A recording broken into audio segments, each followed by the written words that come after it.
بسم اللہ الرحمن الرحیم۔ گمنام ہیرو کے معزز ناظرین، السلام علیکم۔ آئیے چلتے ہیں کہانی کی طرف۔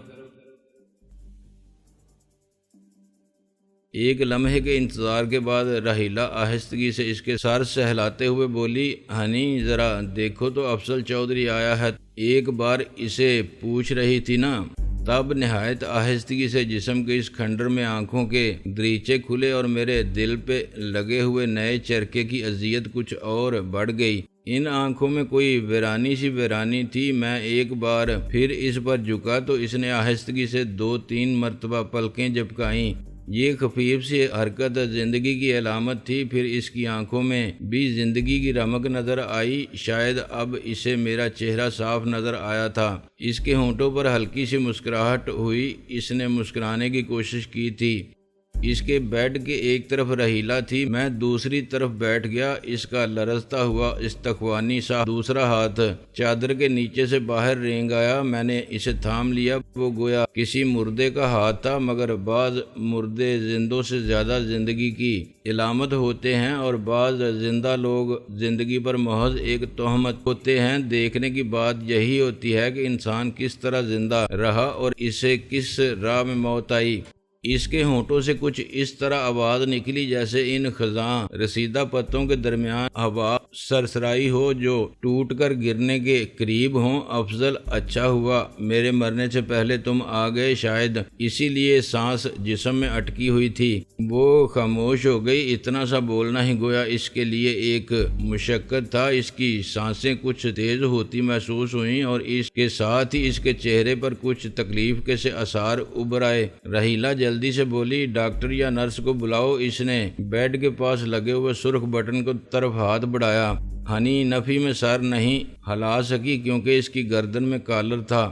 معلوم نہیں اس کے لیے گردن ہلانا نقصان دہ تھا یا محض احتیاطاً یہ کالر پہنایا گیا تھا۔ اس نے آنکھوں ہی آنکھوں میں گویا التجا کی کہ اس کے لیے کسی کو نہ بلایا جائے۔ ایک لمحے بعد وہ سرگوشی میں بولی، ان ڈاکٹروں اور نرسوں وغیرہ نے تو مجھے زندہ رکھنے کی کوشش میں میری بچی کھچی زندگی اجیرن کر دی ہے۔ وہ ایک بار پھر خاموش ہو گئی۔ اس کی آنکھیں سفید مصنوعی چھت کو تک رہی تھیں۔ چند لمحے کے سکوت کے بعد میں نے آہستگی سے اس کے کان کے قریب کہا، ہنی تم مجھ سے کچھ کہنا چاہتی تھیں، کوئی خاص بات کرنا چاہتی تھیں؟ نہیں، کوئی خاص بات تو نہیں تھی۔ اب اس کی سرگوشی آسانی سے سمجھ میں آ رہی تھی۔ میں بس یہ کہنا چاہتی تھی کہ میں نے، تمہارے دوستوں نے اور دوسرے بہت سے لوگوں نے مل کر تمہارا کام کافی آسان کر دیا ہے۔ ریڈ ڈاٹ کی کمر ٹوٹ چکی ہے، لیکن تم اس فتنے کو جڑ سے ضرور ختم کرنا، ورنہ تم تو کیا اس ملک میں کوئی بھی سکھ سے نہیں رہ سکے گا۔ کسی کو معلوم نہیں ہے،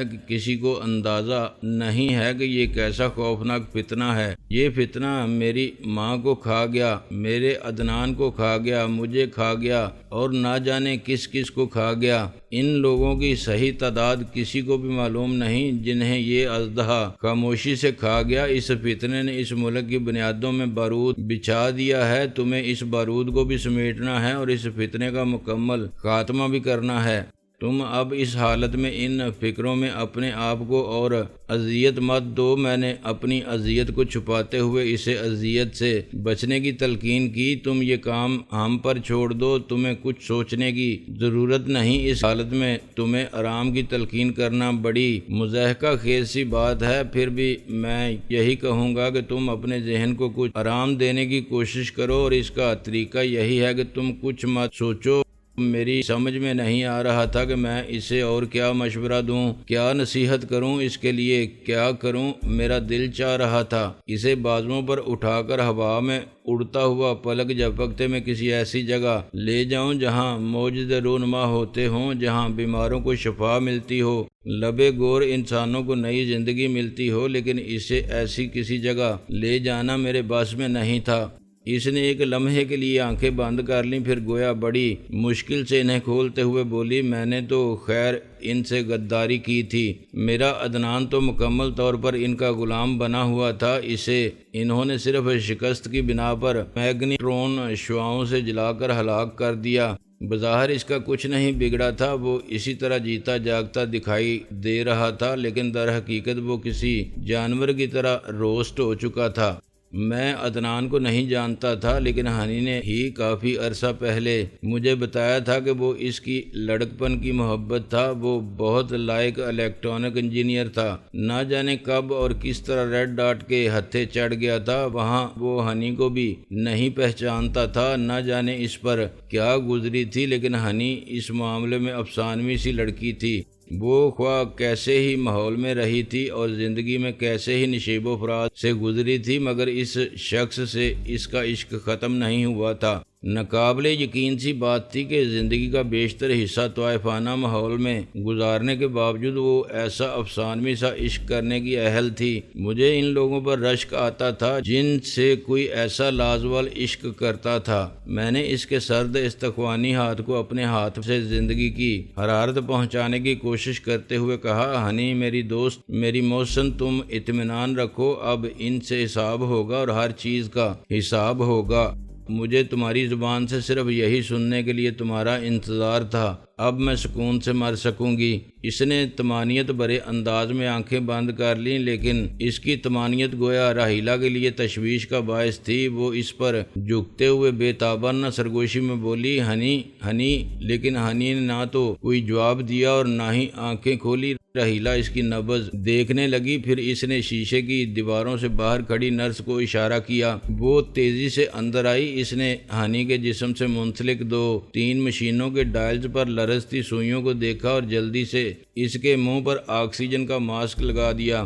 پھر اس نے آنکھوں ہی آنکھوں میں راحیلہ کو اشارہ کیا۔ راحیلہ مجھے ساتھ لے کر شیشے کے کیبن سے باہر آ گئی۔ پھر ہم ICU سے بھی باہر آ گئے اور ایک بالکونی میں جا کھڑے ہوئے۔ وہاں اسپتال کے ایک حصے کا سرسبز اور صاف ستھرا لان نظر آ رہا تھا۔ لان کے قریب ہی ایک وارڈ کے دروازے پر ایک ایمبولینس کھڑی تھی۔ چند لمحے کی بوجھل سی خاموشی کے بعد میں نے پوچھا، ہنی کا اس حالت کو پہنچنے کا اصل سبب کیا ہے؟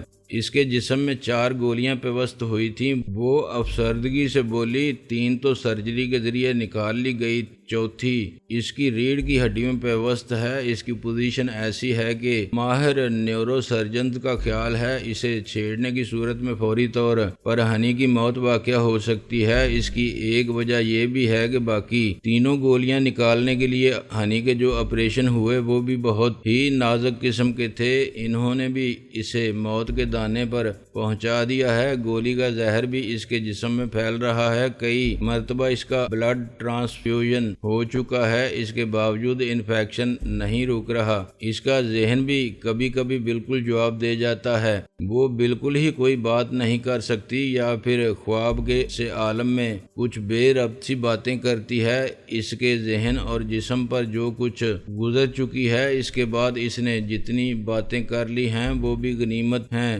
ایک لمحے کی خاموشی کے بعد وہ ٹھنڈی سانس لے کر بولی، اصل المیہ یہ ہے کہ اسے ہماری ہی چلائی ہوئی گولیاں لگی ہیں۔ یہ تم کیا کہہ رہی ہو؟ میں نے بے یقینی سے کہا۔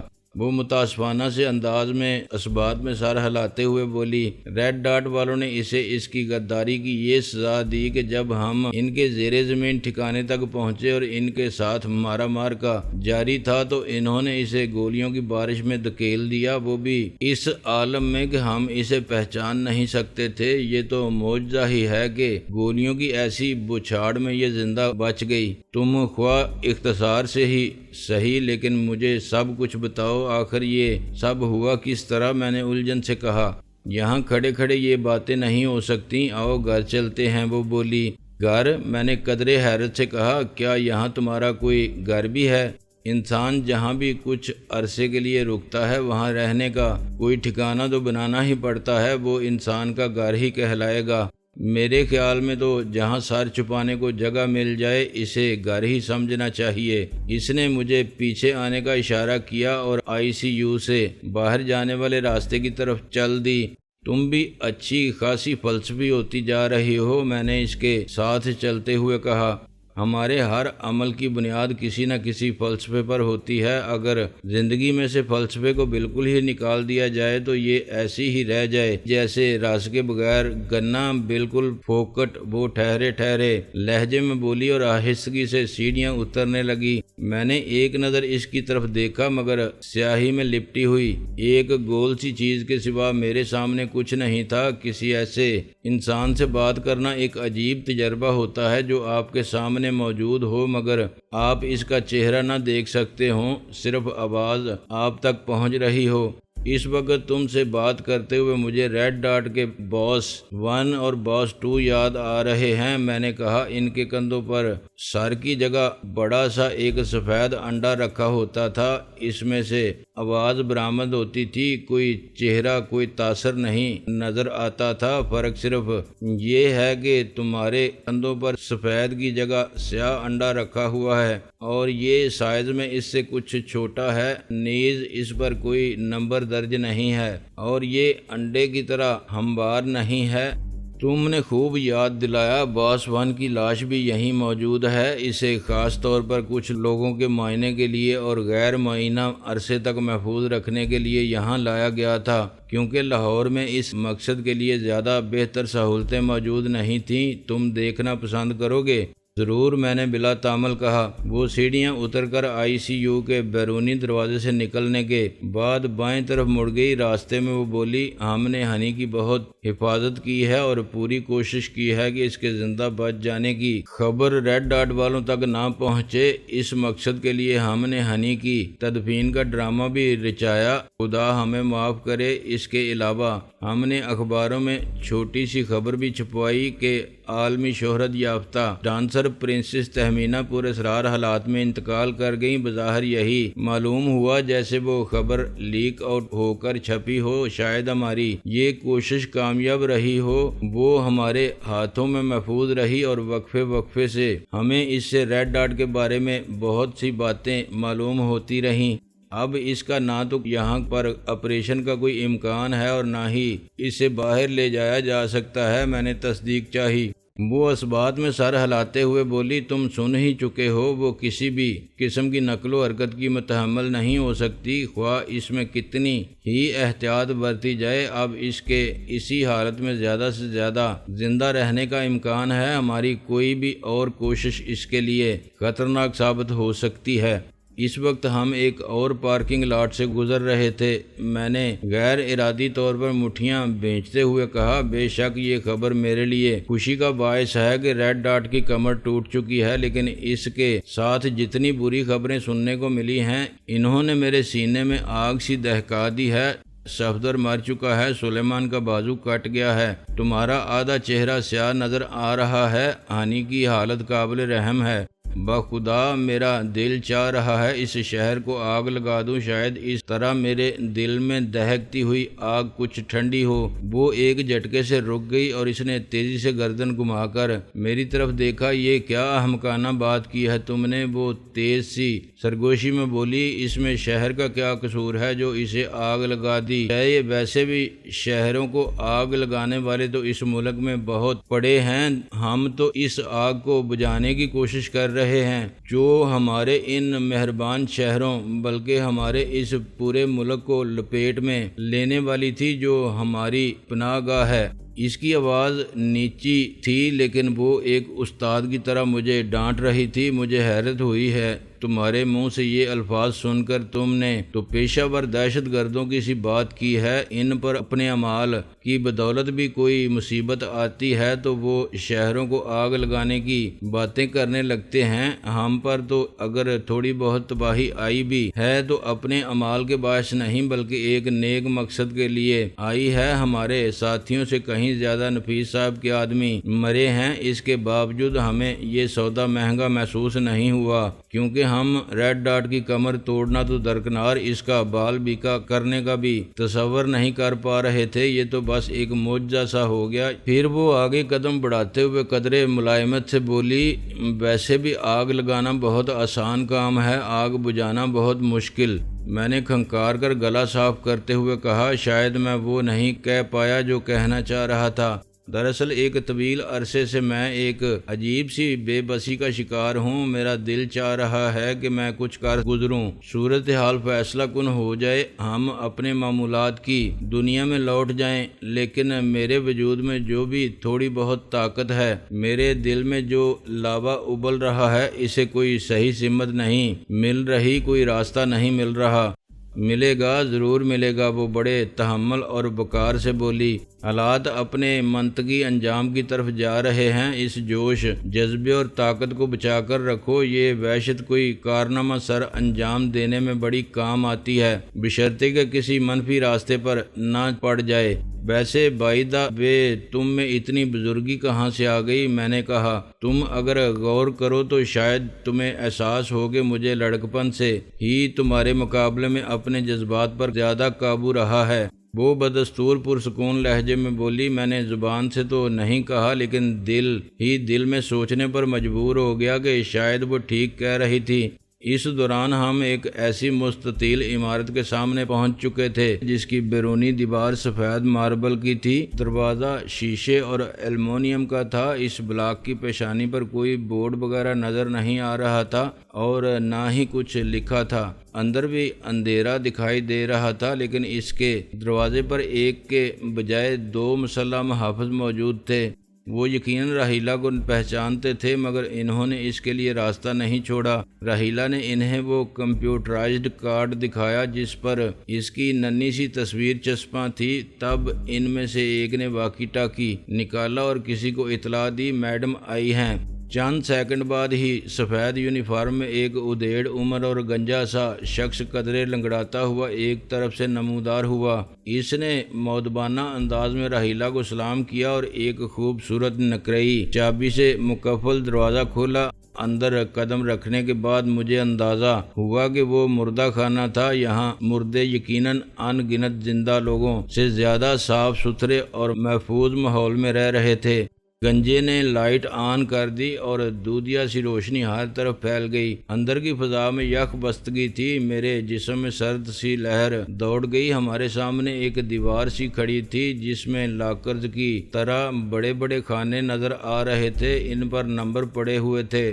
نمبر 11، راہیلہ نے اس دیوار کے قریب پہنچ کر کہا۔ گنجے نے 11 نمبر خانے کا ہینڈل پکڑ کر باہر کھینچا۔ لمبا سا ایک تابوت نما صندوق باہر آ گیا۔ اس میں اس طرح سفید بخارات اٹھ رہے تھے جیسے فریزر میں اٹھتے ہیں۔ در حقیقت وہ لمبوترے فریزر ہی تھے، ان میں لاشیں موجود تھیں۔ جو فریزر باہر آیا، اس میں موجود لاش پلاسٹک کے تھیلے میں لپٹی ہوئی تھی، صرف اس کا سر تھیلے سے باہر تھا۔ وہ یقیناً سفید فام تھا۔ اس وقت بھی اس کا چہرہ سفید ہی نظر آ رہا تھا، لیکن یہ سفیدی کچھ اور طرح کی تھی۔ اس کا چہرہ پلاسٹر آف پیرس سے بنا دکھائی دے رہا تھا۔ مجھے نہیں معلوم تھا کہ اس کی لاش کب سے فریزر میں تھی۔ ممکن تھا کہ اس کی یہ حالت فریزر میں رہنے ہی کی وجہ سے ہوئی ہو، یا پھر شاید اس پر کچھ کیمیائی عمل بھی کیے گئے تھے۔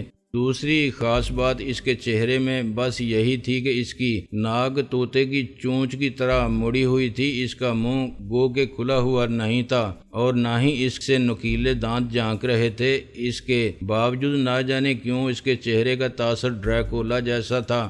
اسے ذرا گہری نظر سے دیکھتے ہوئے یہی گمان گزرتا تھا کہ ڈریکولا حسب روایت دن میں میٹھی نیند سو رہا تھا اور رات ہوتے ہی وہ اٹھ کھڑا ہوگا اور خون پینے کے لیے شکار کی تلاش میں نکل جائے گا۔ میں نے گہری سانس لے کر کہا، اس کا مطلب ہے اس کے سر کی جگہ وہ جو بڑا سا انڈا نظر آتا تھا وہ ماسک ہی تھا۔ مجھے پہلے ہی شبہ تھا۔ ہاں، وہ ایک نہایت ہی عجیب اور پیچیدہ ساخت کا ماسک تھا۔ راہیلہ بولی، اس کی بیرونی سطح انڈے کے چھلکے ہی کی طرح تھی، مگر اس میں انسانی جلد کی طرح مسام تھے اور ہوا اندر جانے کا نظام موجود تھا۔ ہوا کے ساتھ ہی آواز کی لہریں بھی جمع ہو کر اندر پہنچتی تھیں۔ نقاب پوش کی ناک کے دونوں نتھروں کے قریب نالیاں اور کانوں کے قریب ایئر فون موجود رہتے تھے۔ اس کے علاوہ اس سفید خول کنٹرول پر سامنے ہی جلی حروف میں ایک نمبر سیاہ رنگ میں لکھا نظر آتا تھا۔ اسی نمبر کے درمیان ننھا سا ایک عدسہ چھپا ہوا تھا۔ اس عدسے کے ذریعے اس شخص کے سامنے پورا منظر رہتا تھا۔ اس کھول کے اندر نہایت پیچیدہ قسم کا الیکٹرانک نظام پھیلا ہوا تھا۔ وہ ایک انوکھی اور انتہائی جدید چیز ضرور تھی، لیکن کوئی طلسماتی قسم کی چیز بہرحال نہیں تھی۔ وہ ماسک اس وقت ہے کہاں؟ میں نے دریافت کیا۔ مختلف لیبارٹریوں میں معائنوں وغیرہ کے مراحل سے گزر رہا ہے، رحیلہ نے بتایا۔ اس کا مقصد میری سمجھ میں اب بھی نہیں آیا۔ وہ شخص اس ماسک کے بغیر بھی تو مجھ سے بات چیت کر سکتا تھا، میں نے کہا۔ شاید اس میں کوئی ایسی مصلحت بھی ہو جسے ہم ابھی سمجھ نہ سکے ہوں۔ فی الحال میرا اندازہ تو یہی ہے کہ اس قسم کی تمام ڈرامے بازیوں کا سب سے بڑا مقصد تو سامنے والے کو معروب کرنا اور نفسیاتی طور پر ایک طرح سے اپنی ٹرانس میں لانا ہوتا تھا۔ معروب انسان کو اپنا اعلی کار بنانا زیادہ آسان ہوتا ہے،